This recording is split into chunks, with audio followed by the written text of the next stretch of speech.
பிள்ளைங்களா, இங்க என்ன பாக்குறீங்க? இது இயேசுவின் தாய் அன்னை மரியாள். இயேசுவின் தாய் அன்னை மரியாள். இந்த திருவருகை காலத்துல மரியாவை பற்றி நம்ம அதிகம் சிந்திக்கிறோம். காரணம் என்ன அப்படின்னா, இந்த கிறிஸ்துவனுடைய பிறப்புக்காக, மீட்பருடைய வருகைக்காக ரொம்ப அதிகமா தயாரிச்சவங்க அன்னை மரியாள். அவர்கள் பிறந்து குழந்தையாகவே ஒப்பு கொடுக்கப்பட்டார்கள். பிறகு ஆலயத்திலே வளர்ந்து பணியாற்றினார்கள். பிறகு கபிரியேல் தூதர் அவரோடு பேசும்போது ஆண்டவருடைய அடிமைன்னு சொன்னாங்க.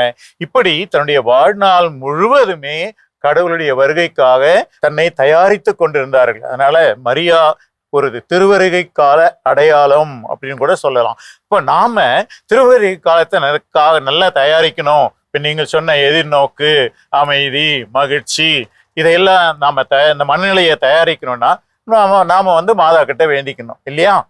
அதனால மாதா கிட்ட நீங்க வேண்டிக்குவீங்களா? அம்மா, நான் எதிர்நோக்கில் வளர எனக்கு அருள் புரியும். அம்மா, நான் அமைதியில் வளர எனக்கு அருள் புரியும். அம்மா, நான் மகிழ்ச்சியில் வளர எனக்கு அருள் புரியும்.